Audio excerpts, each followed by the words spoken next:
कल हम लोगों ने न्यूटन के प्रथम नियम तथा जड़त्व के नियम के बारे में जाना तथा साथ ही साथ हमने बहुत सारे एग्जाम्पल्स को भी देखे कि किस प्रकार जड़त्व का नियम कार्य करता है। आज हम उसी के आगे न्यूटन के द्वितीय नियम तथा तृतीय नियम की चर्चा करने चल रहे हैं। तो आइए, जो हमारा सबसे पहला टॉपिक है वो है न्यूटन का द्वितीय नियम, second law of motions. Newton का द्वितीय नियम।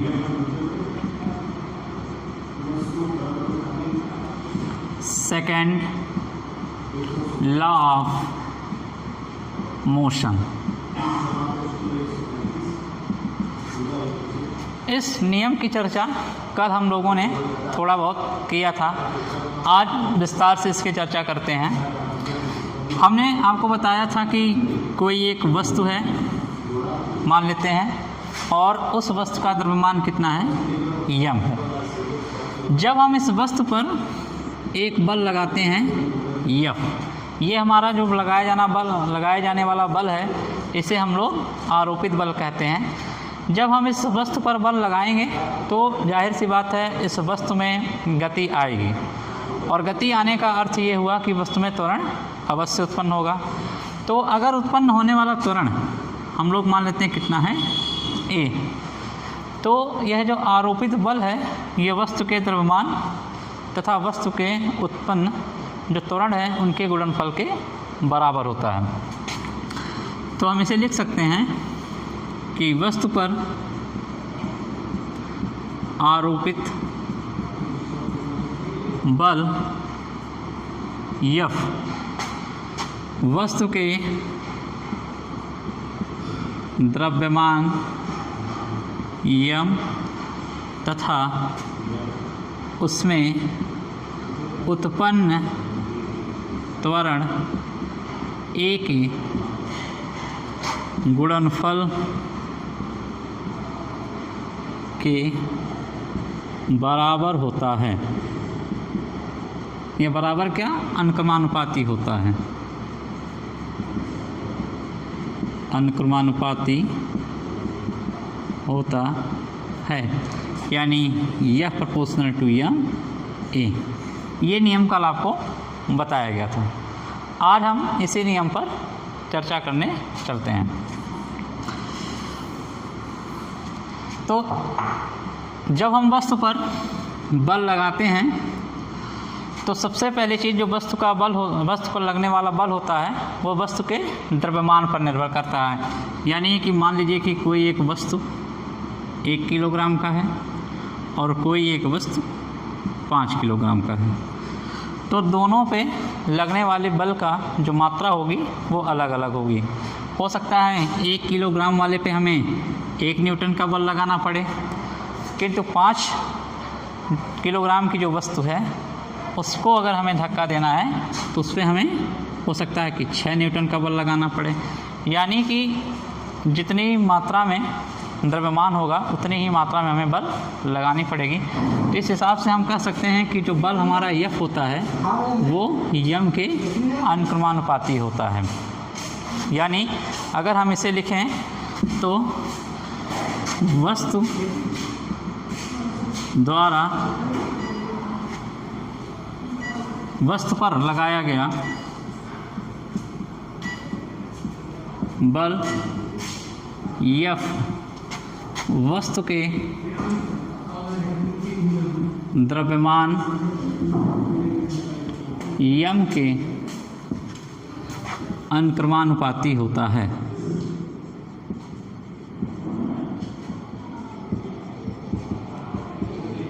ठीक, यानी F प्रोपोर्शनल टू यम। ये हमारा समीकरण नंबर 1। अब चूँकि हम बल लगा रहे हैं तो वस्तु में गति होगी और गति के कारण इसमें त्वरण भी उत्पन्न होगा। तो ये जो त्वरण है, उत्पन्न त्वरण, ये जितनी मात्रा में हम वस्तु पर बल लगा रहे हैं उतनी ही मात्रा में त्वरण उत्पन्न होगा। जैसे आप लोग साइकिल पर जितना अधिक बल लगाते हैं उतनी ही तेज़ी से साइकिल आगे की दिशा में बढ़ती है। तो यानी अगर आपने जितना मात्रा में फोर्स लगाया होगा उतनी ही मात्रा में साइकिल में गति हुई, और उतनी ही मात्रा में उसमें त्वरण भी उत्पन्न हुआ। तो इस प्रकार से हम कह सकते हैं कि यफ जो है वो उसमें उत्पन्न त्वरण के बराबर होता है। ठीक, तो हम लिख सकते हैं कि वस्तु पर लगाया गया बल यफ उसमें उत्पन्न त्वरण ए के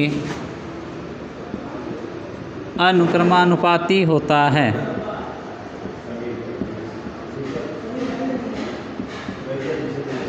ठीक, यानी यह प्रोपोर्शनल टू ए, समीकरण नंबर 2।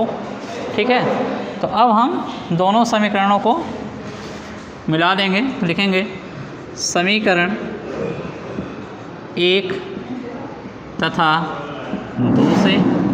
तो क्या हो गया, यफ प्रोपोर्शनल टू यम ए। अब जब हम इस प्रोपोर्शनलिटी को हटा देंगे तो यहाँ पर एक कांस्टेंट ऐड हो जाएगा, तो हम इसे लिख सकते हैं एफ बराबर के यम ए। ये हो गया समीकरण नंबर 3। अगर हम मान लेते हैं कि वस्तु पर जो हम बल लगा रहे हैं वो लगने वाला बल कितना है, एकांक है। ठीक, यानी जैसे यही वस्तु है, अगर हम इस पर एकांक बल लगा रहे हैं और इसका द्रव्यमान कितना है, एकांक है, तो उसमें उत्पन्न होने वाला त्वरण भी कितना होगा, एकांक ही होगा। यानी यदि वस्तु का द्रव्यमान एकांक, या ऐसे भी मान सकते हैं कि यदि एकांक द्रव्यमान की वस्तु पर एकांक बल आरोपित करते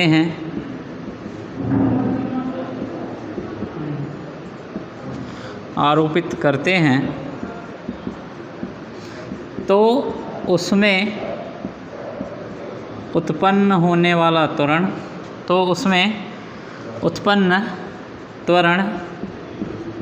एकांक होगा। ठीक, तो समीकरण 3 से या तो हम लिख सकते हैं कि यह बराबर 1 न्यूटन, यम बराबर 1 किलोग्राम और ए बराबर 1 मीटर पर सेकेंड स्क्वायर। तो हम समीकरण 3 में अगर इसकी वैल्यू रखते हैं, समीकरण 3 में मान रखने पर तो लिख सकते हैं 1 बराबर k इंटू 1 या k बराबर 1। ठीक, तो समीकरण 3 में जहाँ k है वहाँ पर हम k बराबर 1 रख सकते हैं। तो ये मिल जाएगा आपका F is equal to 1 into m a, k बराबर 1 रखने पर। ठीक, तो आपका जो समीकरण मिल गया वो क्या मिल गया, यम बराबर यम इंटू ए। यही आपका व्यापक समीकरण है न्यूटन के जो 3 नियम का, जहाँ इसको हम लिख सकते हैं बल बराबर द्रव्यमान गुणे त्वरण। ठीक, अब हम इसका मात्रक निकालेंगे। तो बल बराबर होता है, द्रव्यमान का जो मात्रक होता है वो है किलोग्राम, और त्वरण का जो मात्रक होता है वो मीटर पर सेकेंड स्क्वायर। ठीक, किलोग्राम इंटू मीटर पर सेकेंड स्क्वायर, या इसी को हम लोग न्यूटन भी लिखते हैं। ठीक है, तो बल का मात्रक किलोग्राम इंटू मीटर पर सेकेंड स्क्वायर तथा न्यूटन भी होता है। यह जो मात्रक है यह यमकेएस पद्धति में है। ठीक है, और सीजीएस पद्धति में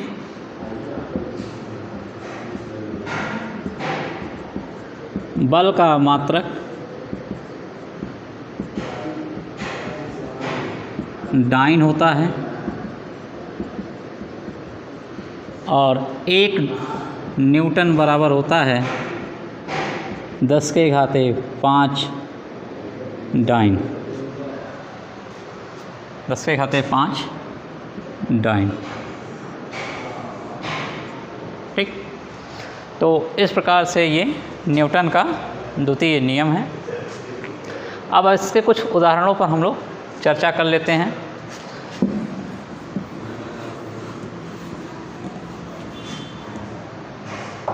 उदाहरण,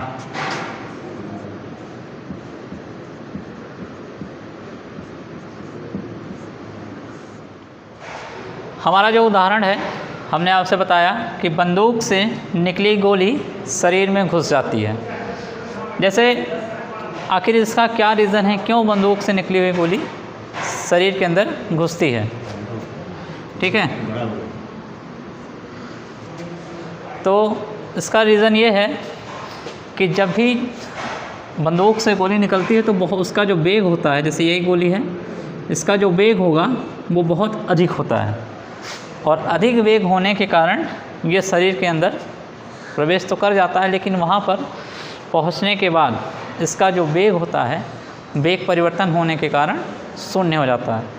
किंतु जो लगने वाला बल होता है वो अधिकतम ही रहता है, उसके अंदर कोई भी कमी नहीं रहती। इसी कारण से जो बंदूक से गोली निकलती है वो शरीर के अंदर प्रवेश कर जाती है। दूसरा जो एग्जाम्पल है, अक्सर आप लोग क्रिकेट खेलते ही रहते हैं, और क्रिकेट खेलते समय आप लोगों ने देखा होगा कि जब भी गेंद आती है तो खिलाड़ी उसको पकड़ते समय अपने हाथों को पीछे कर लेते हैं। ठीक, उसका क्या कारण होता है? वो उसके वेग को कम करने का प्रयास करते हैं, यानी जितना पीछे आप हाथ लेके जाएंगे उसकी जो गति होगी समय के साथ उतना ही कम होता जाएगा, और चोट लगने की जो संभावना होती है उतनी ही कम हो जाती है। ठीक है, तो इसी कारण से खिलाड़ी कैच पकड़ते समय या गेंद को रोकते समय अपने हाथों को पीछे ले जाते हैं, जिससे कि पर्याप्त समय मिल सके और गेंद का जो वेग है वो कम हो सके, और जो चोट लगने की संभावना है वो भी कम हो सके। अब हमारा जो अगला टॉपिक है वो है न्यूटन का तृतीय नियम। न्यूटन का तृतीय नियम, थर्ड लॉ ऑफ मोशन।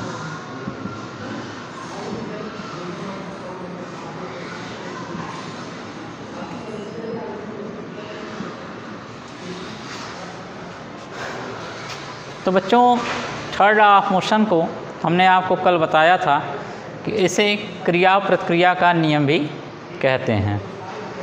क्रिया प्रतिक्रिया का क्या अर्थ है कि जैसे मान लीजिए कि कोई यही एक वस्तु है, ठीक है, इस वस्तु पर आप बल लगा रहे हैं।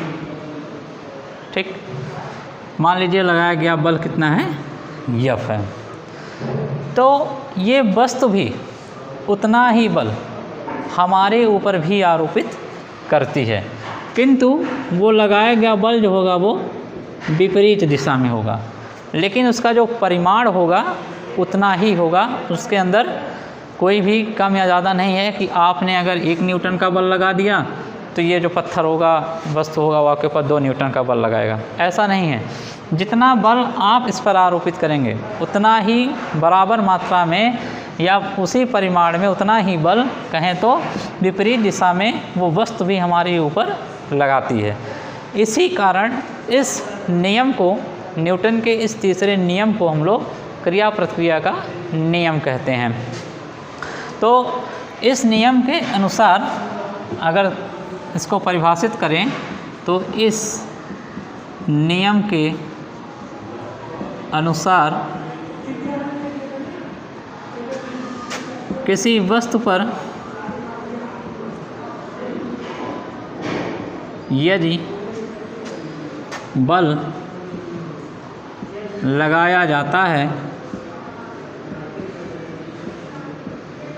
तो वह वस्तु भी वह वस्तु भी उतने ही परिमाण का बल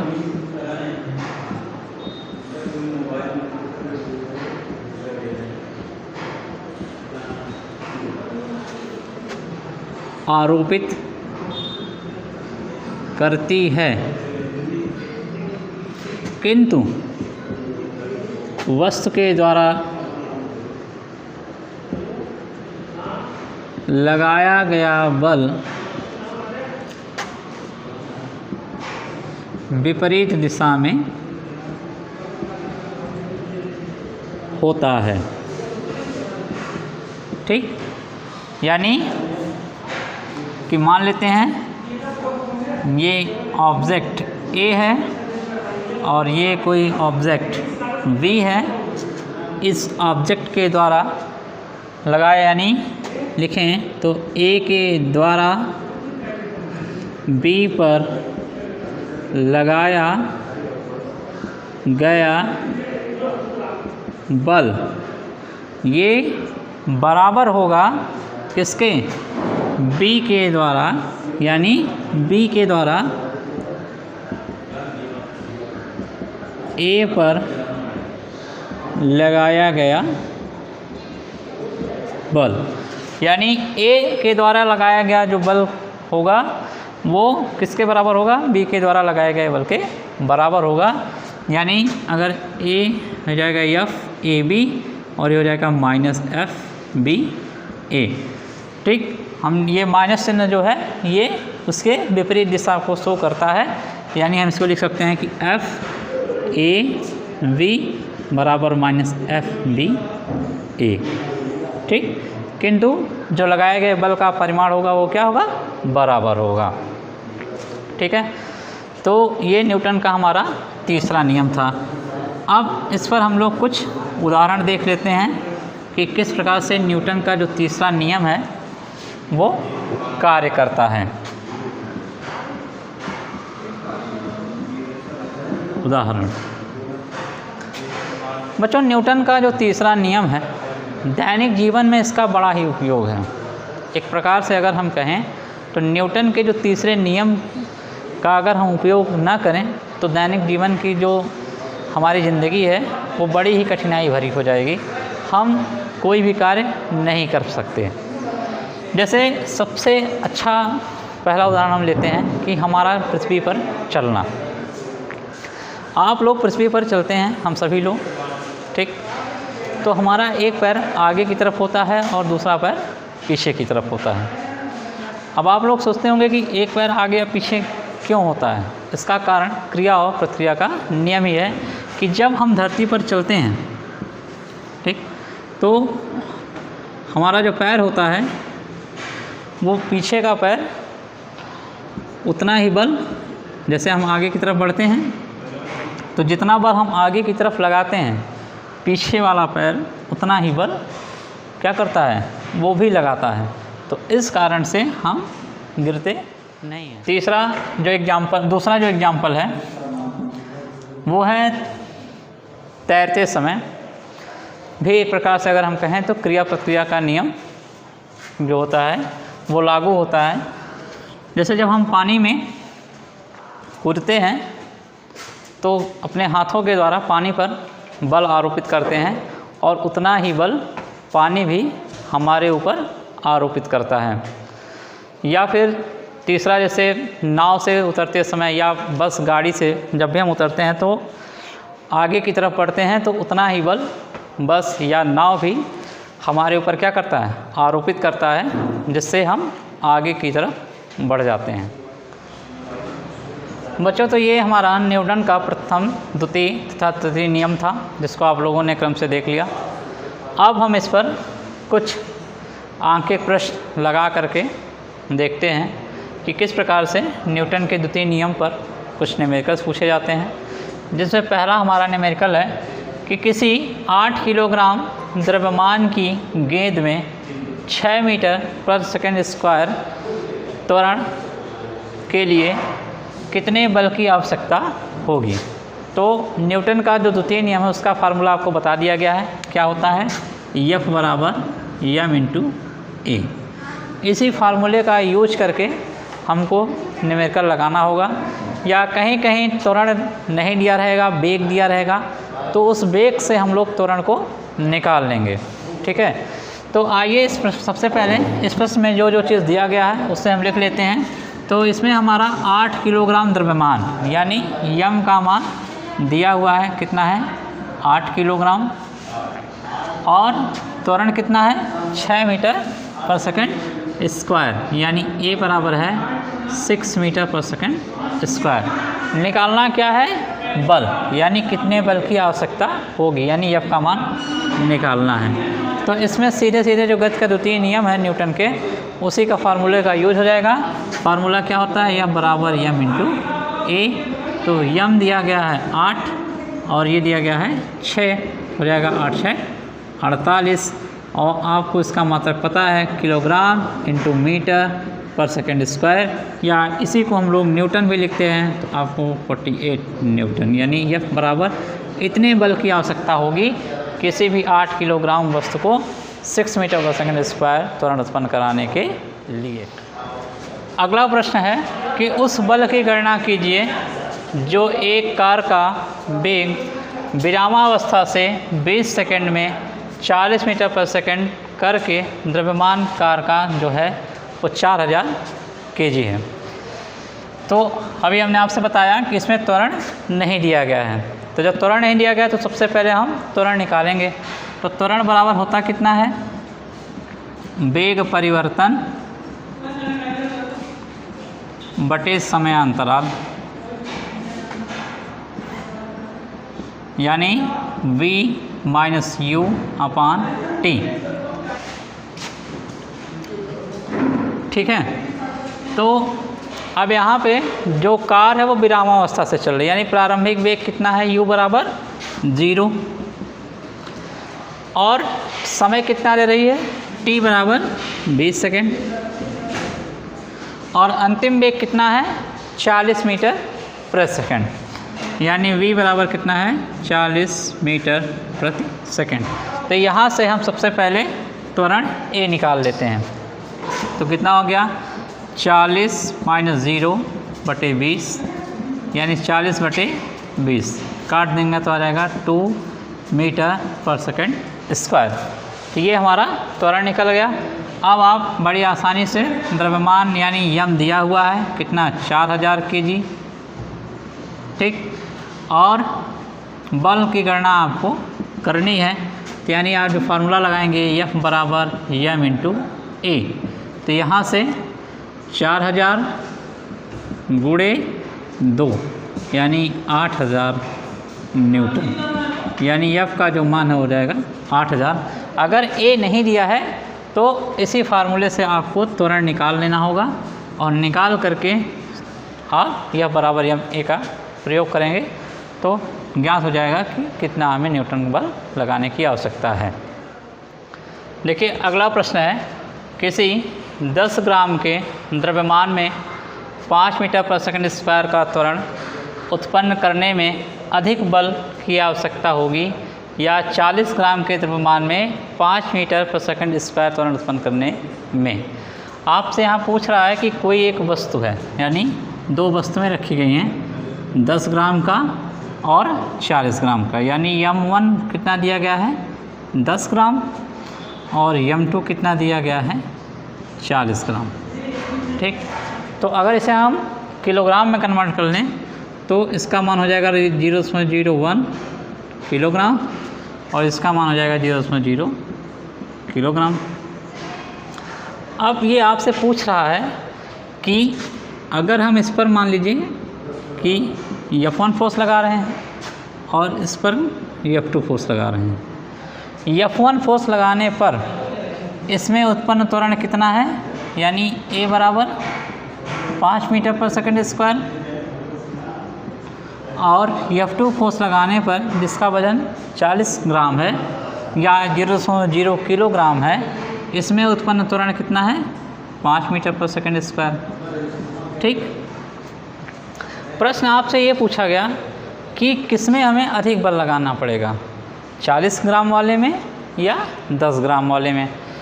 तो अब आपको सब कुछ दिया गया है तो आप सबसे पहले निकाल लीजिए कि F1 बराबर वही फार्मूला F बराबर m इंटू एस। तो पहले पिंड में हम कितना बल लगाए हैं उसके लिए निकाल लेते हैं। F1 बराबर हो जाएगा m1 a1, ठीक। इसके लिए a1 ले लेते हैं, इसके लिए a2 ले लेते हैं, ठीक है। तो m1 बराबर कितना है 0.01 इंटू 5, यानी कितना आ गया 0.05 न्यूटन। ये आपका हो गया किसके लिए, पहले वाले पिंड के लिए बल। अब दूसरे वाले पिंड के लिए बल निकाल लीजिए। F2 बराबर कितना हो गया m2 a2। m2 कितना है 0.04 इंटू 5, आ जाएगा 0.2 न्यूटन। यानी जाहिर सी बात, हमने आपको बताया भी था कि जिस पिंड का द्रव्यमान जितना अधिक होगा, यानी आपको बताया है या प्रोपोर्शनल टू यम से, कि जिस पिंड का द्रव्यमान जितना अधिक होगा उस पिंड पर हमें उतना ही अधिक बल लगाना पड़ेगा। तो यहाँ पे पहले वाले वस्तु का द्रव्यमान केवल 0.01 है, तो इस पे लगने वाला बल कितना होगा 0.05 न्यूटन का है। और दूसरे वाले पिंड का जो है वो 0.04 किलोग्राम है, और इस पर जो लगने वाला बल है वो 0.2 न्यूटन का है। तो देख कर के ही क्लियर हो जा रहा है कि जो दूसरा पिंड है, यानी जिसका वजन 40 ग्राम है, उस पर बल की मात्रा अधिक होगी, ठीक है। तो हम लिखेंगे कि 40 ग्राम वाले पिंड पर अधिक बल की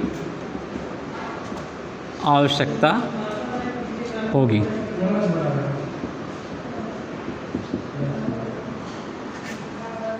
ये हमारा अगला प्रश्न है कि 5 न्यूटन का बल किसी m1 द्रव्यमान की वस्तु पर लगाया जाता है तो उसमें उत्पन्न होने वाला त्वरण 8 मीटर पर सेकंड स्क्वायर का है।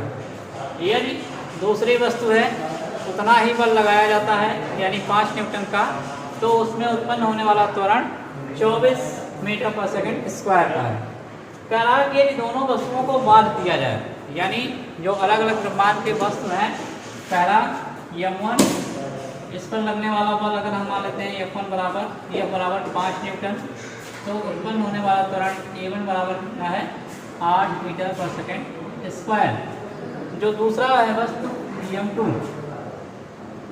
अगर इस पर लगने वाला बल कितना है 5 न्यूटन का ही, और उत्पन्न होने वाला त्वरण A बराबर है 24 मीटर पर सेकंड स्क्वायर का, ठीक, यानी E2 बराबर। अब इन दोनों वस्तुओं को बांध करके एक वस्तु बना दिया जाए, यानी m1 प्लस m2, तब इस पर उतना ही बल, यानी 5 न्यूटन का ही लगा रहे हैं, तो उत्पन्न होने वाले त्वरण की हमें गणना करनी है। तो हम लोग फार्मूला जानते हैं, होता है F बराबर m1। तो पहले हम पहले वस्तु का द्रव्यमान ज्ञात कर लेंगे। तो क्या क्या दिया गया है, F बराबर 5 न्यूटन, m1 हमें पहले के लिए ज्ञात करना है, और A1 बराबर आपका दिया गया है 8 मीटर पर सेकंड स्क्वायर। ये पहले पिंड के लिए है, पहले पिंड के लिए।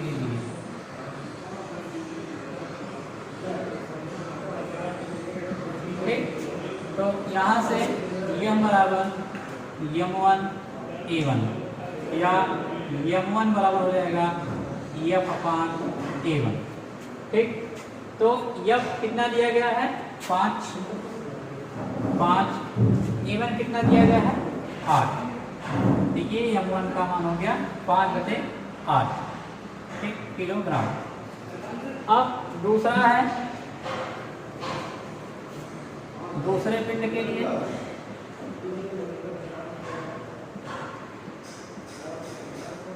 अगर निकाल रहे हैं तो क्या हो जाएगा F बराबर m2 A2, तो m2 बराबर क्या आ जाएगा F/A2, और F का मान कितना है 5 न्यूटन, m2 हमें ज्ञात करना है, और A2 हमारा कितना दिया गया है 24 मीटर पर सेकंड स्क्वायर, यानी F बराबर कितना है 5 न्यूटन, m2 हमें फाइंड करना है, A2 बराबर दिया गया है 24 मीटर पर सेकंड स्क्वायर। तो अब दिए गए मान को आप रख दीजिए 5/24 किलोग्राम। अब M1 भी पता चल गया और M2 भी पता चल गया। अगले स्टेप में थर्ड में कह रहा है कि इन दोनों वस्तुओं को बांध दिया जाए, यानी जब हम दोनों वस्तुओं को बांध देंगे तो वो एक द्रव्यमान कैपिटल M बराबर हो जाएगा M1 प्लस M2। तो हमें इसका निकालना है द्रव्यमान। तो दोनों वस्तुओं पर M1 बराबर आपको मिला था 5/8 kg, M2 बराबर आपको मिला था 5/24 kg। एक जो तीसरा स्टेप है, दोनों वस्तुओं को बांध कर रखने पर उनके द्रव्यमान क्या हो जाएगा, M बराबर M1 प्लस M2। तो M का मान कितना है, M1 का 5/8 और M2 का मान कितना है 5/24। हल कर देंगे, एलसीएम लेंगे तो 24 आ जाएगा। 8 से 24, 5 से 15 प्लस 5 हो जाएगा 20/24। 2 से काट दीजिए तो हो जाएगा 2 धाम 20 12, फिर 2 से कट जाएगा 5/6, यानी कैपिटल M का मान कितना आ गया 5/6 किलोग्राम। तो अब पूरे पिंड पर हमें त्वरण निकालना है। तो क्या हो जाएगा, F बराबर आपका दिया गया है 5 न्यूटन, M हमें पता चल गया 5/6 किलोग्राम, ये हमें फाइंड करना है। हो जाएगा F = M × A। ठीक, तो अब रख दीजिए वैल्यू 5 बराबर 5/6 × A। 5 से 5 कट गया, ये हो जाएगा 6 बराबर A, या A बराबर 6 मीटर/सेकेंड स्क्वायर। ये आपका आंसर हो गया कि जब दोनों वस्तुओं को बांध करके 5 न्यूटन का बल लगाया जाता है तो उसमें उत्पन्न होने वाला त्वरण 6 मीटर/सेकेंड स्क्वायर का होगा।